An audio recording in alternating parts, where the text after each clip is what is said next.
എൻ്റെയും നിങ്ങളുടെയും ഹൃദയം കൊതിക്കുന്ന യഥാർത്ഥത്തിൽ സ്നേഹമാണ്, നിഷ്കളങ്കമായ സ്നേഹം, കാപ്പട്യമില്ലാത്ത സ്നേഹം. ഈ ലോകത്ത് സ്നേഹം കിട്ടുന്നതൊക്കെ നിറയെ കാപ്പട്യങ്ങളാണ്. എന്നാൽ നമ്മളെ സ്നേഹിക്കുന്ന ഒരപ്പനുണ്ട്, നിഷ്കളങ്കമായി കരുതുന്ന ഒരപ്പനുണ്ട്. വായിച്ചാട്ടെ, ഏശയ്യാ 49:15. ഒരു സ്ത്രീ തന്റെ കുഞ്ഞിനെ മറക്കുമോ? താൻ പ്രസവിച്ച മകനോട് കരുണ തോന്നാതിരിക്കുമോ? അവർ മറന്നു കളഞ്ഞാലും ഞാൻ നിന്നെ മറക്കയില്ല.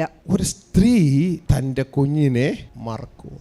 ബഹുഭൂരിപക്ഷ സ്ത്രീക്ക്, ഒരു 95% സ്ത്രീകൾക്ക് കുഞ്ഞിനെ മറക്കാൻ പറ്റത്തില്ല. കാരണം അമ്മ മക്കൾ ബന്ധം അത്രത്തോളം ഉണ്ട്. എന്നിട്ട് പറയാണ്, ഇൻ കേസ് ഈ 95% കൂട്ടത്തിലല്ല, 5% കൂട്ടത്തിലുള്ളതിനെ കുറിച്ച് അവൾ മറന്നാലും ഞാൻ നിന്നെ മറക്കില്ല.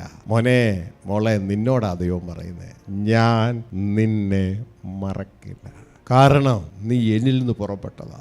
അവളിൽ നിന്ന് പുറപ്പെട്ടതായതുകൊണ്ടാണ്, അവളുടെ വയറ്റിൽ നിന്ന് പുറപ്പെട്ടതായതുകൊണ്ടാണ് അവൾ മറക്കാതെ. പക്ഷെ അവളുടെ വയറ്റിൽ നീ എത്തുന്നതിന് മുമ്പ് നീ എൻ്റെ വായിൽ നിന്ന്, എൻ്റെ ഉള്ളിൽ നിന്ന് പുറപ്പെട്ടതാ. നീ എന്നിൽ നിന്ന് പുറപ്പെട്ടതാ, എൻ്റെ ഉള്ളിൽ നിന്ന് പുറപ്പെട്ടതാ. ഉൽപ്പത്തി 2:7 ദൈവം ഭൂമിയിൽ നിന്നും മണ്ണുണ്ടാക്കി, ആ മണ്ണ് കൊണ്ടൊരു മനുഷ്യനെ ഉണ്ടാക്കി. എന്നിട്ട് നീ പുറപ്പെട്ടത് മണ്ണ് ഭൂമിന്നാ, പക്ഷെ നീ എൻ്റെ ഉള്ളിൽ നിന്നാ. എനിക്ക് നിന്നെ മറക്കാൻ പറ്റുമോ? അവള് മറക്കും. കാരണം അവളും നീയുമായിട്ടുള്ള ബന്ധം ശരീരബന്ധമാ, ഞാനും നീയുമായിട്ടുള്ള ബന്ധം ആത്മബന്ധമാ. അവളും മറന്നാലും ഞാൻ നിന്നെ മറക്കില്ല. എൻ്റെ മോനെ, ഇതുകൊണ്ടാണ് ഈ ശരീരത്തിലെ മാതാവിന് ജഡത്തിലെ മാതാവ് എന്ന് പേരിട്ടിരിക്കുമ്പോൾ, ഒരു സ്ത്രീയിൽ നിന്നുള്ള ജനനമെന്ന് ബൈബിളിൽ പേരിട്ടിരിക്കുമ്പോൾ വേറെ ചിലർക്ക് പേരിട്ടിട്ടുണ്ട് ആത്മാവിൽ നിന്നുള്ള ജനന. മനസ്സിലായോ? അതുകൊണ്ട് ഈ അപ്പന് പേരിട്ടിരിക്കുന്നത് ആത്മാക്കളുടെ പിതാവ്. എൻ്റെയും ഇവിടെയുള്ളവരുടെയും ഡ്യൂട്ടി എന്നാണെന്നറിയാമോ?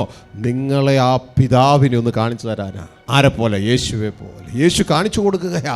യേശു പറയുന്നത് ഇങ്ങനെയാ, പിതാവിനെ നോക്കി, പിതാവേ, ഈ ലോകത്തിന്, അതായത് നിന്റെ മക്കൾക്ക് നിന്നെ അറിയത്തില്ല, അപ്പാ എനിക്ക് നിന്നെ അറിയാ. ഞാൻ നിന്നെ ഇവർക്ക് പരിചയപ്പെടുത്തി കൊടുക്കുക, നിന്റെ നാമം ഇവർക്ക് ഞാൻ വെളിപ്പെടുത്തി കൊടുക്കുക. ഈ സ്നേഹനിധിയായ അപ്പൻ്റെ സ്നേഹത്തെ നിങ്ങൾ അറിയിക്കുക. ഇത് നിങ്ങൾ ഈ സ്നേഹം വരുമ്പോൾ ഉണ്ടല്ലോ, നിങ്ങളുടെ സങ്കടങ്ങൾ, നിങ്ങളുടെ വിഷമങ്ങളൊക്കെ അങ്ങ് മാറാൻ തുടങ്ങും. നിങ്ങളുടെ അകത്ത് നിറഞ്ഞു പതഞ്ഞ് കിടക്കുന്ന, അങ്ങനെ ഒരിക്കലും പോകാത്ത വിഷമങ്ങളൊക്കെ നിങ്ങളിലൂടെ ഇങ്ങനെ പതഞ്ഞ് ഈ അപ്പൻ്റെ സ്നേഹത്തിൻ്റെ മുമ്പിൽ നിങ്ങളുടെ കണ്ണിൽ നിന്നും പല രീതിയിലും കണ്ണുനീരൊക്കെ ആയിട്ട് ഇത് പുറത്തേക്ക് ചാടിപ്പോകും. കാരണം അപ്പൻ്റെ സ്നേഹം നിങ്ങളെ അതിനായി നിർബന്ധിക്കുകയാണ്. നിങ്ങളറിയാത്ത നിങ്ങളുടെ ആത്മാക്കളുടെ പിതാവ് വെളിപ്പെടുക.